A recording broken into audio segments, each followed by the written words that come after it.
Tarun and Chandrasekhar. మీరు 4th క్లాసా? Book మొత్తం చదివారా? ఇందులో క్వశ్చన్స్ అన్నీ వచ్చా?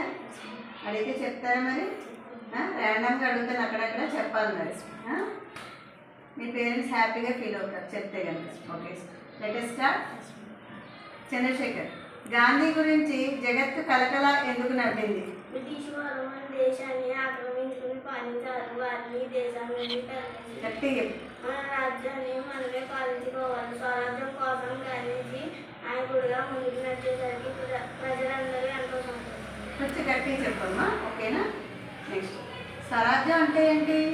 మన రాజ్యం ప్రభుత్వం అంటే మన రాజ్యాన్ని మనమే పాలించుకోవడం దేనిని స్వరాజ్యం అంటారు. Very good.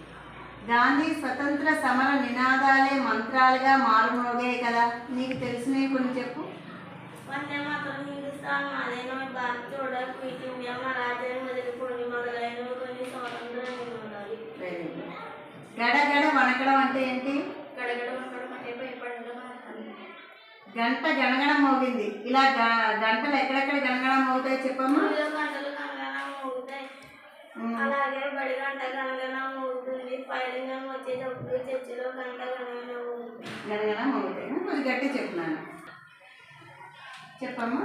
ఢిల్లీ సుల్తాన్కి వచ్చిన ఆలోచన ఏంటి? ఢిల్లీ సుల్తాన్ ఎంతో ఆలోచన వచ్చింది. భూమి పొడిగి అంతా వెళ్తే అంత ఆకాశంలో నిన్న గీతాలు ఈ 2 మీద ప్రశ్నలు తన సాగుతున్న రాజ్యం నుండి పిలిపించి అడుగుదామని ఆలోచన వచ్చింది.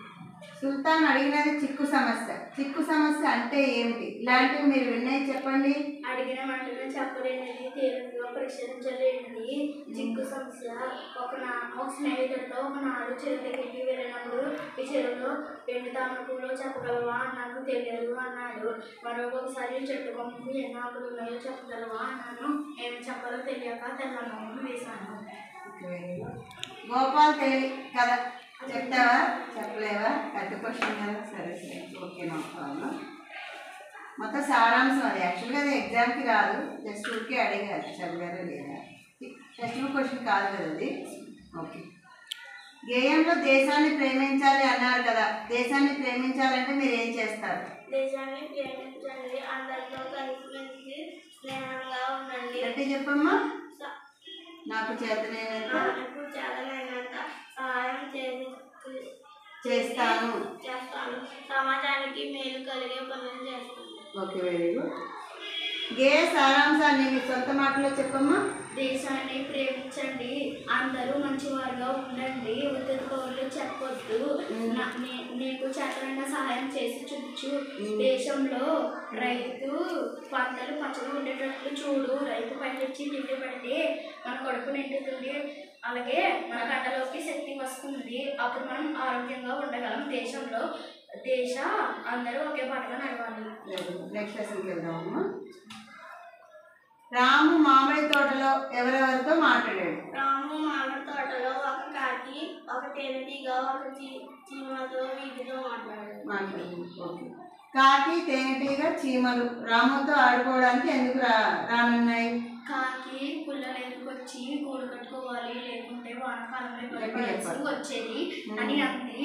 తేనెటీగ తొందరగా తేనె తీసుకోవాలి పువ్వుల నుంచి, లేక పువ్వులు ఎండిపోతాయి అని అంది. చీమ వానకాలంలో ఇబ్బంది పడకుండా ఉండడానికి ఇప్పుడు నుంచే గింజలు పోగు చేసి దాచుకోవాలి అంది. బడికి వెళ్ళే సమయంలో ఆట ఆడుకోవడానికి రమ్మని నీ స్నేహితులు పిలిస్తే నీవేమంటావు? బడికి వెళ్ళి చదువుకోవాల్సిన సమయం, సాయంత్రం ఆడుకుందాంలే, ఎప్పుడు వద్దు, మీరు కూడా రండి అని మా స్నేహితులతో చెబుతాము. నెక్స్ట్ అమ్మా, భోగి మంటల్లో ఏ వస్తువులు వేయవచ్చు, ఏ వస్తువులు వేయకూడదు? విరిగిపోయిన కర్ర పుల్లలు, కట్ట పుల్లలు, పిడకలు, మట్టి లాంటివి భోగి మంటలో వేయవచ్చు. కాలక్షాన్ని పెంచేది వేయకూడదు. పేలుడు పదార్థాలు, సీసాలు వంటివి వేయకూడదు. నెక్స్ట్ లెసన్ చెప్తాము. పుత్రుడు అంటే ఎవరు? పుత్రుడు అంటే కొడుకు, తండ్రికి సంతోషం కలిగించాలి, మంచి ప్రవర్తన కలవాడై అందరినీ మెప్పుకున్నాడు. Very good. నెక్స్ట్ లెసన్, భారతదేశం ఇంగ్లాండ్ వెళ్ళడానికి ఏ వస్తువులు తీసుకున్నాడు? మీరైతే ఏమేమి తీసుకెళ్తారు? భారతదేశం ఇంగ్లాండ్ వెళ్ళడానికి ఖర్చు కలపడం, తాటాకు మొక్కలు, కొబ్బరి నూనె, 2 వంగ వస్త్రాలు, దేశవాళీ దుబ్బెన కొట్టి పెట్టుకున్న చాలు, మంచపు గోధుమ పిండి, నెయ్యి, కిరసనాయిలు, స్టవ్, అట్లకం, ఆవకాయ, మరకమంచం, బొంత, నారింజ పండు, రంగు సాలువ, దొంగ చేప ఇవన్నీ ఒక రేకుపెట్టెలో సర్దుకున్నాడు. నేను అయితే దువ్వెన, పౌడర్, తువ్వాలు, బట్టలు, డస్ట్ పేస్ట్, నాలుక వద్ద, ఆధార్ కార్డు, 1-2 పుస్తకాలు, తినడానికి బిస్కెట్లు, జబ్బులు లాంటివి ఒక బ్యాగ్లో పట్టేటట్టుగా సర్దుకున్నాను, తీసుకున్నాను. బాగా చెప్పాను. అయిపోయినాయా? వెరీ గుడ్, బాగా చెప్పాను. Very good, keep it up.